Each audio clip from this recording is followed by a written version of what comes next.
Good day, Ma'am Bernadette. I'm Daniela May Borja Villarin. And I'm Neptali de Lima. I'm Jonathan Ian Patricio. And ako po Adrian Butero. And I am Supian Romeo Robles. And for this activity, we visit Samgyup Day.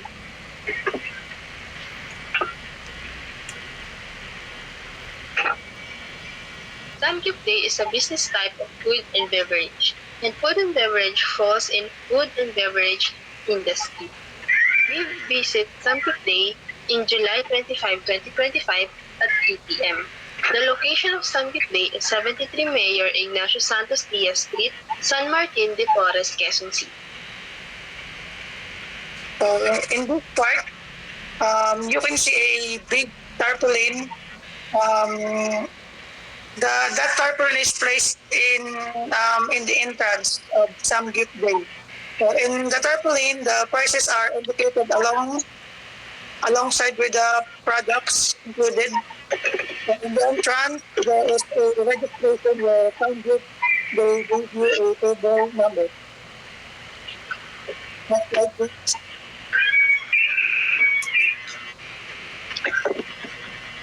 Next slide, please.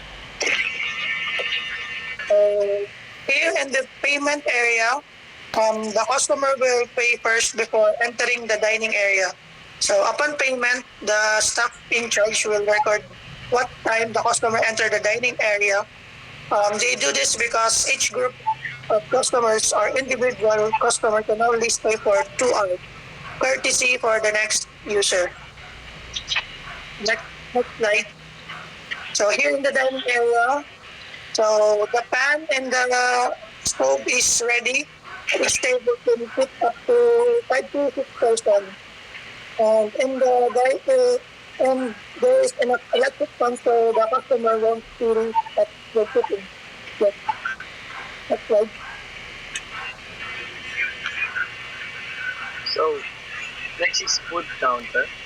In the food counter, the customer can access different marinated pork, rice, utensils, as fork, spoon, tongue, chopsticks, and sauce.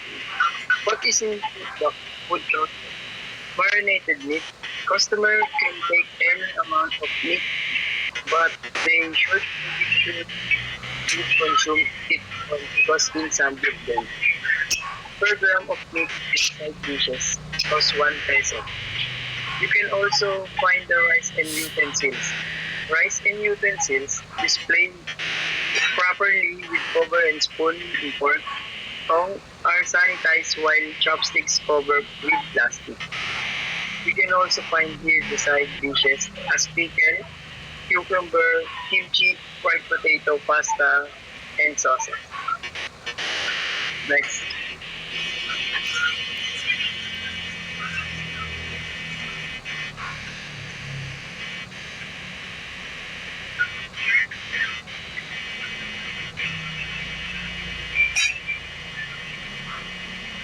Here in the food counter, we can find rice and utensils.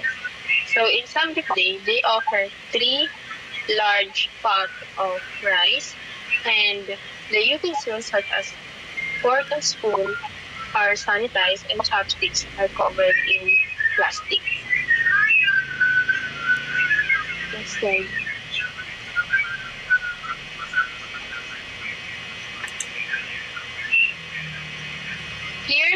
Here we can find the marinated meat. Marinated meat is also placed in food counter. So there are marinated meat which is spicy. There is also plain meat. So the customer can really choose. The customer does a lot of choices in meat. Here are the side dishes.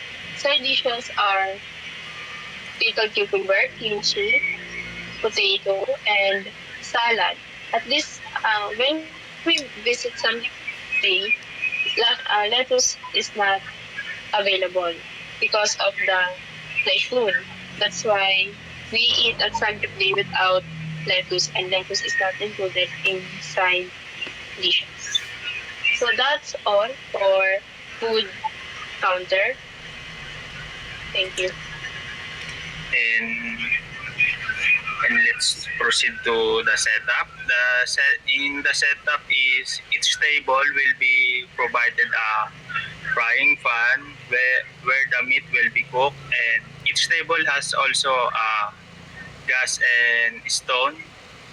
The place is not even hot, even thought many customer in this place, because in the fancy plant electric fan. In the first floor, we have a customer who avail only fork will sit, while customer who avail only wings will be placed at the second floor. They also provide us music to enjoy while eating. And let's proceed to cooking. This picture we captured while cooking. The meat will be cooked in the frying pan, and eating the meat is super soft when cooked, and perfect combination for the side dishes. And let's proceed to what we got. What we got here is marinated and plain meat and different side dishes. So when we arrive at Samgyup Day, we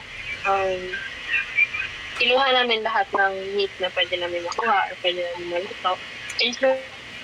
Included na doon is yung maanghang, yung meat na maanghang, meat na hindi maanghang, at plain meat. So Samgyup Day offered marinated meat and plain meat. So yung plain meat nila, syempre hindi siya marinated, wala siyang lasa. Well, yung marinated naman is merong marinated na may lasa pero hindi maanghang, meron namang marinated na maanghang.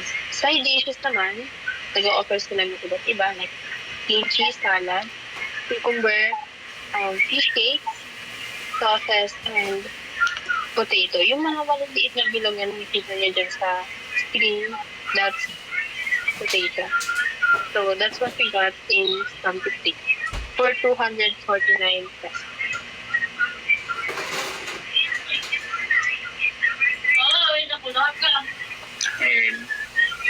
And let's proceed to things we observed when we visit Samgyup Day. First, staff greeted us promptly. Every staff arrives in the Samgyup Day greeted them good morning and afternoon. Nung pagpasok pa lang namin, binati na agad kami ng staff ng go afternoon at tinanong kami kung magda-dine in ba kami or take out. Tapos sabay yung sinabi namin na magda-dine in kami, tinanong kung ilang kami, and after few question, binigyan kami ng table number. And so, staff were polite and professional. They use po and opo when answering customer requires.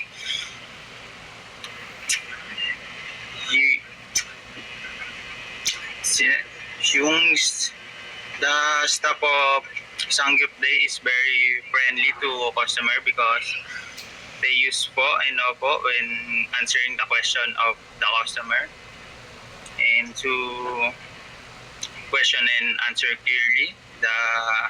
One of the members first experience eating Samgyup Day, yun, nagtanong siya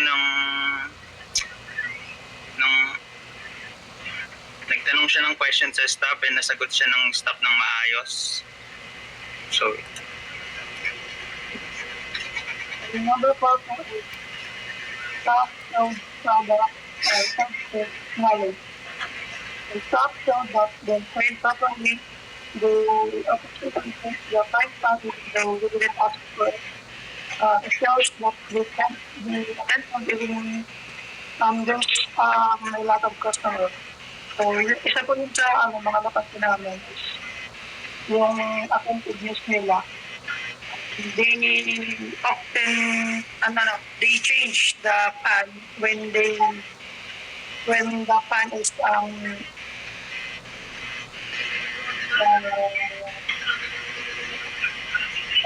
independent posted.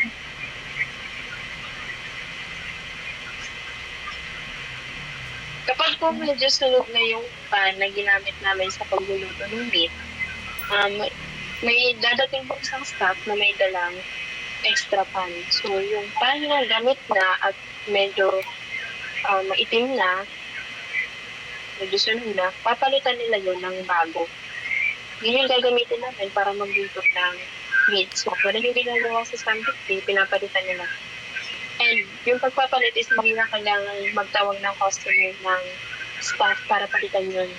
At magkukusa na silang pupunta dun sa table ng customer para palitan yung pan.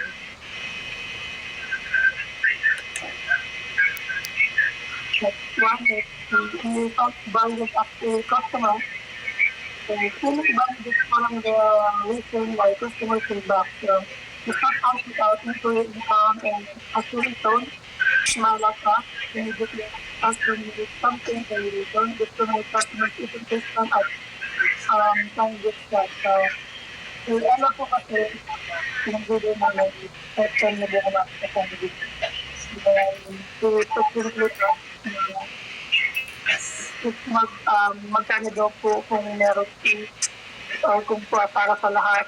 And the staff answered it very family, very important, very accommodating. Next one.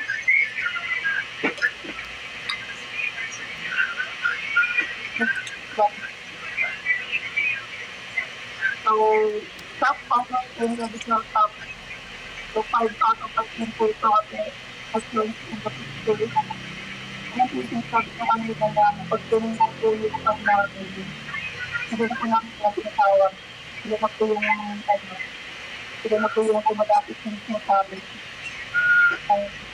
Sila po na nila kami kung ano po po yung mga kailangan natin.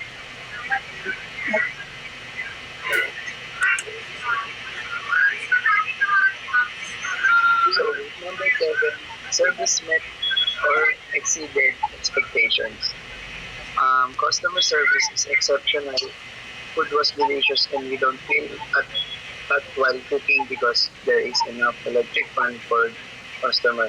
So, customers at Samgyupsal do not experience any heat in their dining area because their dining area is open and besides that, they also have many electric fans.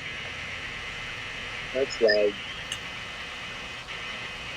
So, there are 5 service trends that we observe while we are dining at Samgyupsal. First, the staff. You can see that they are well trained and sanay na sila sa mga ginagawa nila. Second is organized food.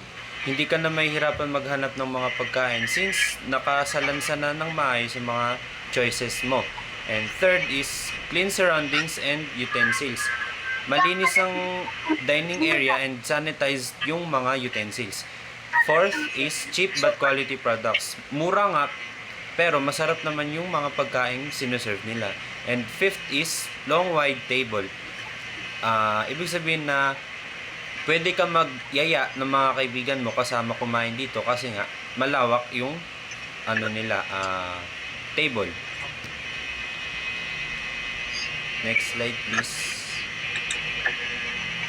5 recommendations for improvement is pitcher. Para hindi na sila tumayo-tayo pa para kumuha ng tubig, para tawagin na lang nila yung pitcher na nagsaserve ng tubig. Second is toilet flush. Since hindi gumagana yung toilet flush nila, so it can cause inconvenience sa mga customer nila. So ayun lang.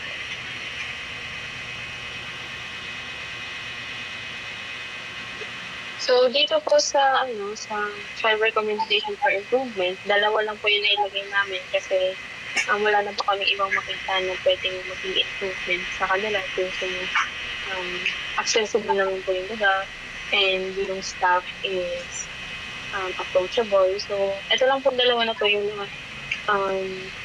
napansin talaga namin is yung sa tubig, yun nga, pupunta po sa dispenser yung customer. So, syempre, diba, hassle. Lalo na kung gusto mo ng tubig kasi tatayo ka pa. So, dalawa, pwede silang mag-assign ng staff kung saan um, maglalagay ng tubig sa baso ng customer, or pwede rin naman na yung lagayan na lang ng tubig, isang malaking lagay ng tubig, ilalagay per table para doon na lang, kuha-kuha na lang ng tubig yung customer. So, yung final rating namin sa Samgyup Day is 4.9. Ginawasan ko ng isa kasi dahil doon sa tubig, ang syempre na rin akong kumain doon, and for me, it's very hassle na tatayo ka pa to get water, and pwede naman yung solusyonan. So, siguro sana maisip nila na hassle din para sa customer na tatayo pa yung customer para kumuha ng tubig. So, next slide po. So, would you return as a real customer? Why or why not? The answer is yes. Lahat naman po kami gustong bumalik doon. Especially ako, it's my first time eating in Samgyeopsal. And Samgyup Day is the first Samgyeopsalan na nakainan ko. So, masarap yung pagkain. Well marinated yung mga pagkain. And niluluto namin yung meat, hindi siya matigas. So, kain din naman namin siya agad. And yung mga utensils, yung mga plates, malinis, kompleto. Nag-offer din sila ng gunting, pangkat sa mga meat. So, overall, over 5, and yes, we will come back as a real customer. And the staff are well trained. Yes, nakita namin sa kanila na they can communicate well with their customers. They can assist their customers kahit marami silang customers. So, nung pumunta kami dahil medyo marami ng tao, pero hindi nila kami palitan ng fine time. Isa talaga sa mga napansin namin. So, we can recommend Samgyup Day, and if you will have some time, syempre, visit Samgyup Day, then nakalagay naman po yung address nito sa second page ng presentation. Yun lang po. Ay, idadagdag pa po ba kayo? Meron pa. So, thank you for listening. Okay, Siguro yung naging 4.9 lang na kasi isa pa sa nakakain yung may tumutulong sa tumutulong. May tumutulong sa siguro yun lang.